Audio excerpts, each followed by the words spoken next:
오늘부터 이제 새로운 설교가 시작되었습니다.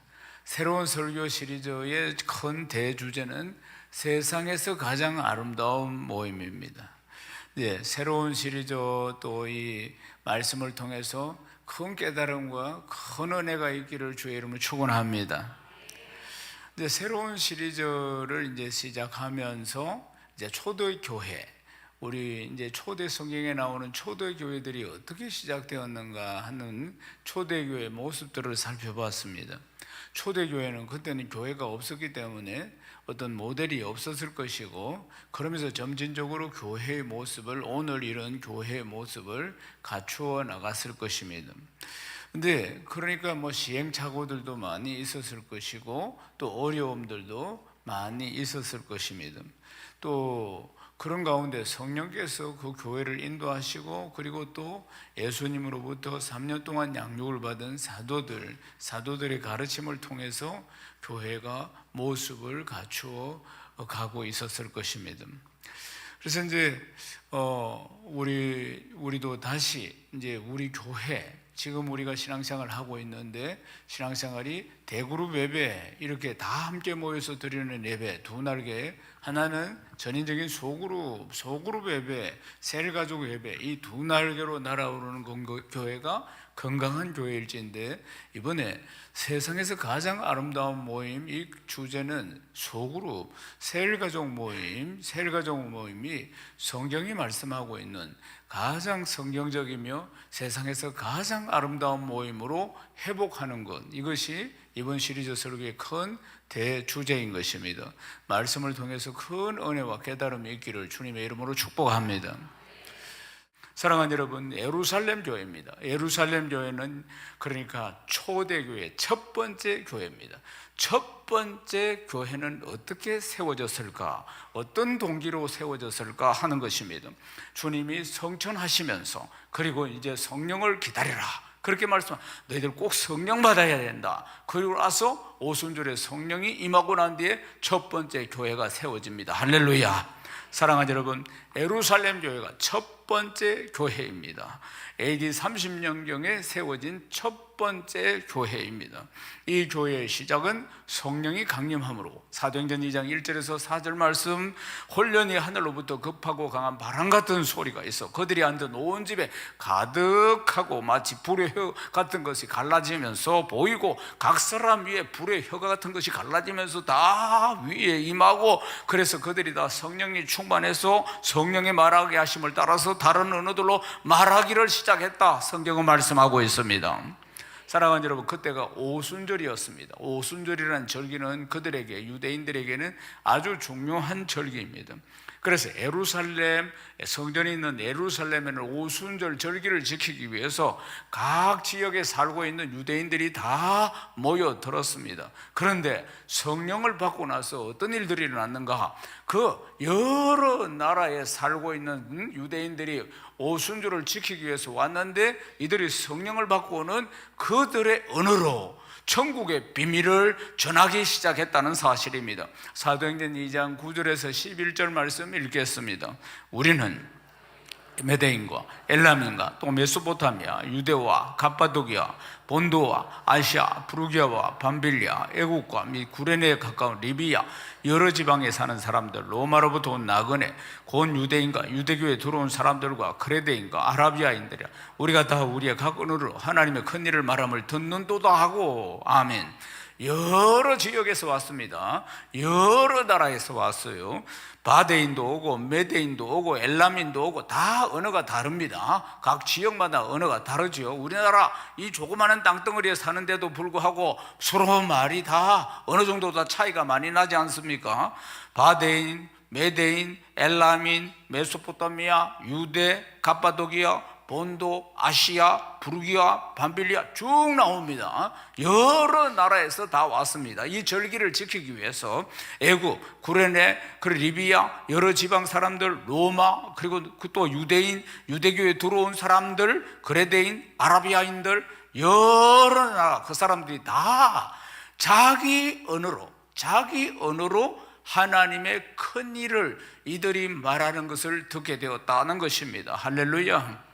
자기가 태어난 거 그 언어로 이들이 다 이 천국의 비밀을 지금 이야기를 다 성령 받고 나서 한다는 사실입니다. 그 일 때문에 놀랬습니다.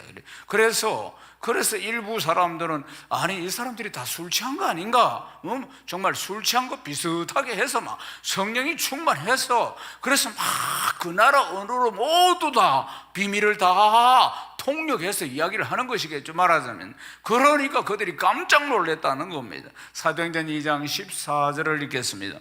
베드로가 11 사도와 함께 서서 소리 높여 이르되 유대인들과 예루살렘에 사는 모든 사람들아 이 일을 너희로 알게 한 것이니 내 말에 귀를 기울이라. 아멘. 베드로와 11 사도가 함께 서서 소리 높여서 유대인들과 예루살렘에 사는 모든 사람들에게 지금 말을 하고 있습니다.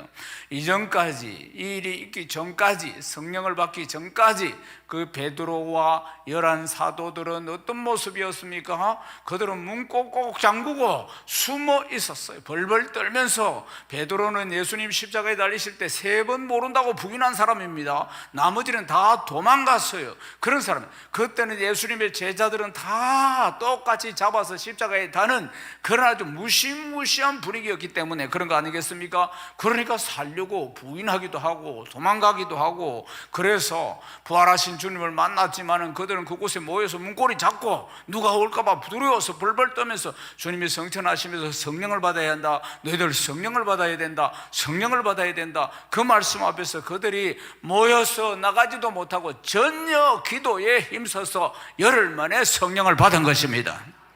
마침내 약속하신 그 성령을 받았다는 것은 오직 성령이 너희에게 임하시면 너희들이 권능을 받고 능력을 받았다, 이 말씀입니다. 권능을 받아야지 두려움을 쫓아낼 수 있습니다. 사랑하는 여러분, 오늘 예배에 우리가 앉아있지만 사는 것이 만만치 않기 때문에 염려, 걱정, 근심이나 두려움들이 우리 안에 많이 있을 수 있습니다. 다 정도의 차이가 있겠지만은, 사랑하는 여러분, 오늘 말씀 들으면서 말씀이 충만하여서, 말씀을 따라 성령이 충만하여서 모든 인생에 대한 두려움들이 한 길로 갔다 7갈래로 다 쫓겨나기를 주의 이름으로 축복합니다. 사랑하는 여러분, 그 전까지는, 성령을 받기 전까지는 도망가고 숨었던 제자들 아니겠습니까? 3년이나 양육을 받아도 그렇게 된다는 것입니다. 두려움 앞에서, 목숨의 어떤 위기 앞에서는 인생은 어쩔 수가 없는 것입니다. 그래서 성령 받아라, 성령 받아라고 말씀한 것입니다. 사랑하는 여러분, 성령을 충만히 딱 받고 나니까 어떻습니까? 문을 딱 열고 나갔어. 그리고 천국의 비밀을, 하나님이 주시는 메시지를, 그리고 그들의 언어로, 성령의 역사로 그들의 언어로 다 들을 수 있도록 제자들이 다 선포하기 시작했다는 것입니다. 사랑하는 여러분, 첫째, 두려움이 사라졌습니다. 성령이 임하니까. 그리고 권능을 받았습니다. 능력을 받았습니다. 아멘이십니까? 그리고 하나님이 주시는 메시지를 성령의 능력으로 그 나라 언어로 바로 그대로 전달하는 위대한, 아주 엄청난 역사들이 일어나게 된 것입니다. 사람들이 이들이 술 취했나, 무슨 이런 일이 있는가, 각 나라 언어로, 이 수많은 언어로 모두 다 이야기를 하기 시작하니까, 그러니까 이게 어떤 판이냐고 했을 때 선지자 요엘이 오래전에 예언한 그 말씀이 지금 이루어진 것이다, 이렇게 가르쳐 줍니다. 사도행전 2장 17절을 읽겠습니다. 하나님이 말씀하시기를 말세 내가 내 영을 모든 육체에 부어주리니 너희 자녀들은 예언할 것이요 너희 젊은이들은 환상을 보고 너희 늙은이들은 꿈을 꾸리라. 아멘. 하나님께서 말씀하신 내 영, 이 성령님이 우리에게 임해서 우리가 성령의 능력을 받아서 지금 각국의 언어로, 각국의 방언을 지금 우리가 하고 있다, 이렇게 그들에게 가르쳐 주는 것입니다. 구약의 요엘서에 말씀하신 그 성령의 능력이 자기들에게 임했다는 사실, 그리고 그 구원의 역사가 일어나기 시작했다는 사실에 대해서 선포합니다. 사도행전 2장 21절을 읽겠습니다. 누구든지 주의 이름을 부르는 자는 구원을 받으리라 하였느니라. 아멘. 누구든지 주의 이름을 부르기만 하면 구원받는다. 여러분, 지금 주의 이름을 불러라. 주님이 우리를 구원하신다. 이 나사렛 예수 이름을 담대히 선포하는 역사가 일어났고, 이날 이 메시지를 듣고 3,000명이 회심하고 세례를 받는 일들이 일어났다는 것입니다. 아멘입니까? 3,000명이 단숨에 3,000명이 회심을 하고 세례를 받고 그리고 예루살렘 교회가 태동하게 되었다는 사실입니다. 사랑하는 여러분, 첫 번째 교회의 시작은 누가 하게 하신 것입니까? 성령님이. 아멘이십니까? 첫 번째 교회의 시작, 예루살렘 교회의 시작, 그리고 2025년 3월 첫 번째 예배를 드리고 있는 우리 교회, 누가 시작하게 하신 것입니까? 성령님이. 아멘이십니까? 성령님이. 첫 번째 교회인 예루살렘 교회도 성령님께서 시작하게 하시고 우리 교회도 성령님께서 시작하게 하신 것입니다. 성령님으로부터 시작된 이 예루살렘 교회가 얼마나 아름다운 교회였는가 하는 것입니다. 사도행전 2장 42절 말씀을 읽겠습니다. 그들이 사도의 가르침을 받아 서로 교제하고 떡을 떼고 오로지 기도하기를 힘쓰니라. 아멘. 오로지 기도하기를 힘쓰니라.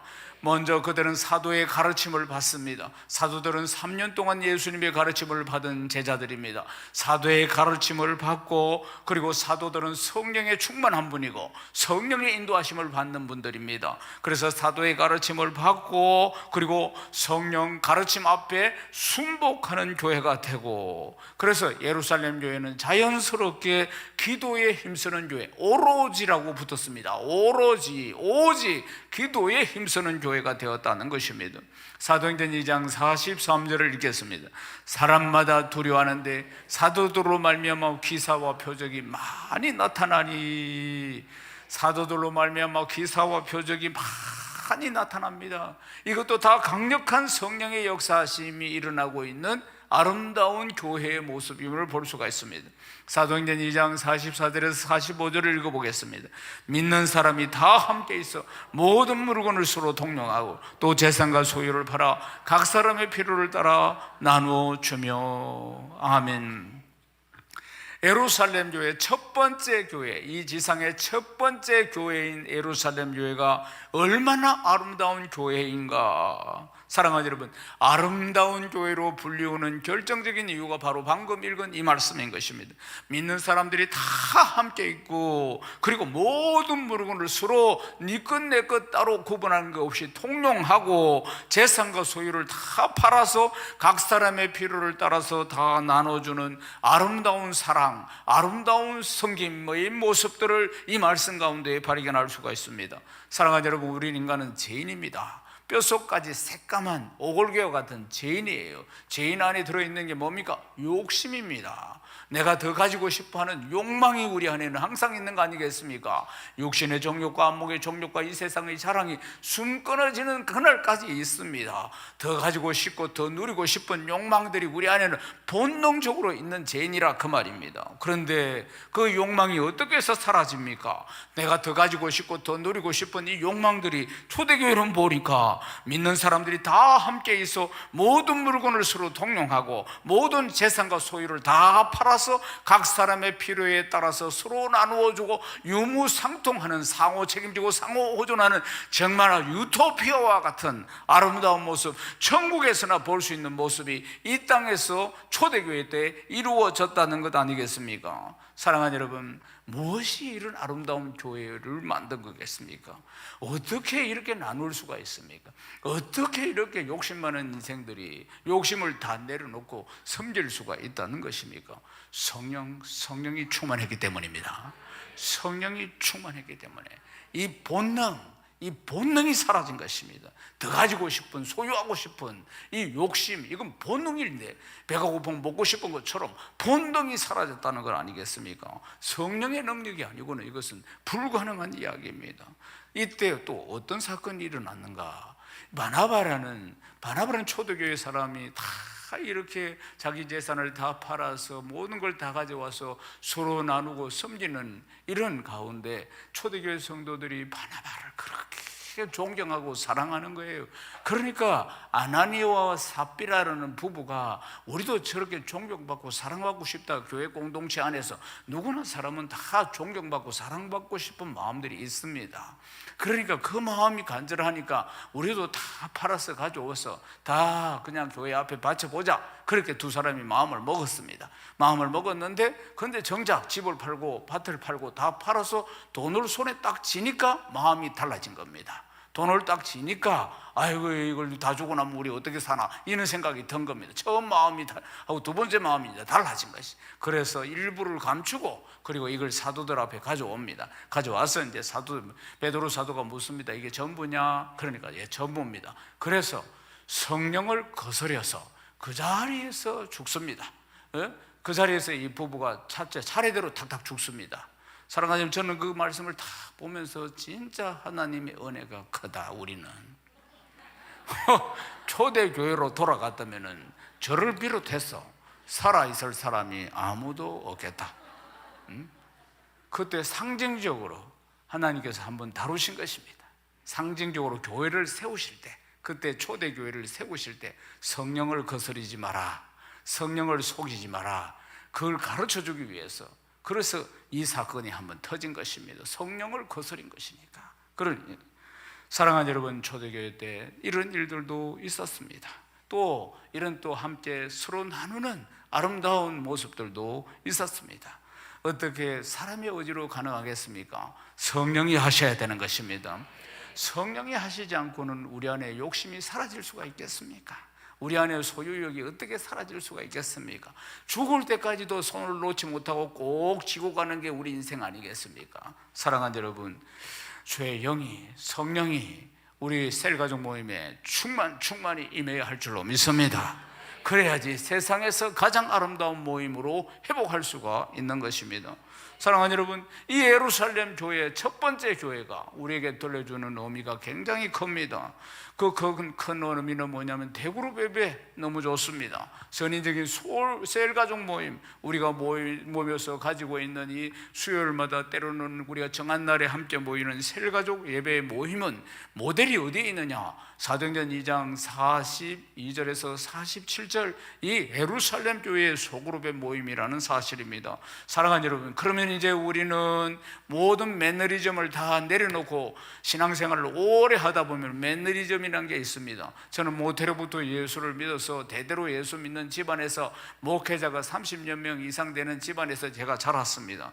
어릴 적부터 보면 습관처럼 교회를 올 수 있습니다. 얼마든지 그럴 수 있습니다. 아무런 감격이나 감동 없이 주일이니까 성경책 들고 헌금 조금 들고 그냥 주일 예배 드리러 간다 하고 아무 감격 없이 감동 없이 그냥 선데이 크리스찬처럼 왔다 갔다 할 수 있습니다. 사랑하는 여러분, 매너리즘이라고 하는 겁니다. 타성에 젖는 것. 우리가 셀가족 모임도 역시 마찬가지입니다. 늘 해왔으니까 그냥 간다, 그래 모임을 하고 온다, 이런 타성에 젖는 것이 아니고 오늘 예배를 올 때 여러분의 마음은 어땠습니까? 하나님을 만난다는 그런 마음으로 설레입니까? 어떻습니까? 정말 막 매일 주마다 예배를 드리러 올 때마다 사랑하는 아버지 만나는 그 기쁨과 설레임과 오늘은 어떤 메시지를 나에게 주실까, 그런 마음으로 날마다 달려와야 될 줄 믿습니다. 그런데 사람 마음은 간사하고 한결같지가 않다, 그 말입니다. 사랑하는 여러분, 세상에서 가장 아름다운 모임으로 우리 셀가족 모임이 다 회복이 되어야 할 줄로 믿습니다. 그러기 위해서는 무엇부터 시작을 해야 할까 하는 것입니다. 모든 타성에 젖어 있는 그냥 형식적인 어떤 종교생활과 같은 그런 모임, 그걸 다 내려놓고 이제 다시 초대교회로 돌아가서 성경이 말씀하고 있는 그런 세상에서 가장 아름다운 모임으로 우리가 회복하기 위해서는 무엇부터 시작을 해야 할까 하는 것입니다. 아멘이십니까? 첫 번째도 성령 충만, 두 번째도 성령 충만, 세 번째도 성령 충만인 것입니다. 사도행전 1장 4절 말씀을 읽겠습니다. 사도와 함께 모이사 그들에게 분부하여 이르시되 예루살렘을 떠나지 말고 내게서 들은 바 아버지께서 약속하신 것을 기다리라. 아멘. 약속하신 성령을 기다려서 우리가 함께 셀가족 모임에서 충만히 받아야 할 줄로 믿습니다. 불같은 성령, 바람같은 성령을 우리가 받아야 하는 것입니다. 한 곳에 모여서 약속하신 성령을 우리 셀가족 공동체 모두가 함께 사모하며 기다리며 기도해야 한다는 것입니다. 약속하신 것을 기다리라, 기도하며 기다리라. 할렐루야. 그래야만이 이 아름다운, 세상에서 가장 아름다운 하나님이 디자인하신 건강한 셀가족 모임으로 회복되게 되는 것입니다. 모리타니아라는 아프리카에 아주 작은 나라가 있는데, 이 모리타니아는 아프리카에는 54개국이 있는데, 그런데 이 모리타니아는 방문객이 가장 작은 나라 중에 한 나라입니다. 그런데 이 모리타니아, 아무것도 없는 이 모리타니아에 명물이 하나 있는데, 그것은 세계에서 가장 긴 열차가 이 나라에 다니고 있는 겁니다. 그리고 세계에서 가장 긴 열차이면서, 그리고 또 세계에서 가장 무거운 열차입니다. 이 열차는 철광석을 운반하는 열차입니다. 이 열차가 사하라 사막을 통과해서 하루에 한 번 정기적으로 운행을 하는데, 한 번 달릴 때 700km를 가는 겁니다. 700km. 뭘 싣고 가느냐면 철광석을 싣고 갑니다.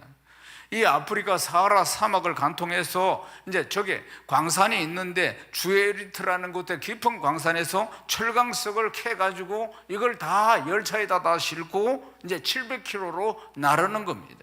섭씨 한 40도 되는 이 뜨거운 사막을 거쳐서, 그래서 이제 누아디부라는 목적지, 그곳에까지 가는 것입니다. 이 해안 마을인데, 근데 열차의 길이가 어떻느냐? 열차의 길이가 최대 3km. 별 반응이. 열차 길이가 3km입니다. 저 그림에도 안 보이죠? 안 보입니다. 저 뒤에도 쭉 있는 겁니다. 3km. 그러면 앞에는 보면은 기관차, 저걸 끌고 가는 힘이 있는 기관차가 3대 내지 4대가 앞에 붙어 있고, 그 다음에 객차가 하나 있고, 그 다음에 화물차가 200칸 내지 300칸. 화물을 싣는 칸이, 그리고 열차가 200개 내지 300개가 뒤에 붙는다고 합니다. 이동 시간은 20시간. 700km를 가는데 20시간입니다. 근데 한 번 이동할 때, 그러니까 그 열차 하나에 84톤의 철광석을 실는다는 겁니다. 그럼 84톤, 한 열차 칸에, 진칸에다 84톤을 실어가지고 200개 내지 300개 열차 길이 3km 정도. 그러니까 최대 보통 2km에서 3km 정도 길이로, 그래서 20시간을 간다는 것입니다. 그러니까 이 사막을 횡단하는 이 어마어마한 열차가 처음에는 막 힘차게 시작을 할 수 있습니까? 아니겠지요? 삐걱삐걱 하면서 시작을 해서 나중에 힘차게 700km를 달려가는 거 아니겠습니까? 사랑하는 여러분, 제자들도 처음부터 저렇게 아주 멋있고 나가서 담대히 복음을 전하는 분들이었습니까? 아닙니다. 그도 문고리를 꼭꼭 잠그고 심지어는 예수님 모른다고 부인하기도 하고 그런 자들인데, 성령을 받고 그리고 나서 출발하게 되었다는 것입니다. 사랑하는 여러분, 우리도 성령 받고 다시 출발해야 합니다. 다시 새롭게. 아멘이십니까? 모든 우리의 아름다운 모습은 성경에 있습니다. 성경을 보고 회복해야 할 줄 믿습니다. 우리가 하고 있다고 해서 다 답이 아니라 이 말입니다. 다시 성경으로 돌아가서 다시 우리는 첫걸음을 떼야 할 줄로 믿습니다. 처음은 쉽지 않겠지만은 우리가 기도해서 성령으로 충만받고, 그리고 함께 모든 욕심을 내려놓으면서 자치 나누고 서로 또 은혜를 주고받고 서로 세워주고 사랑하는 것, 정말 지상에서는 볼 수 없는 이 아름다운 모습을 회복한다는 것이 쉽지 않겠지만은, 그러나 우리는 출발해야 합니다. 열차를 타고 우리는 인생에 어떤 수고하고 무거운 짐이 있다 할지라도 성령의 능력으로 출발하면은 달려갈 수 있는 줄로 믿습니다. 진정한 사랑, 형식적인 게 아니고 진정한 섬김의 모습, 이 모습이 나타나는 예루살렘 교회와 같은 놀라운 성령의 역사가 가득한 새 가족 모임들이 다 되시기를 주님의 이름으로 축복합니다.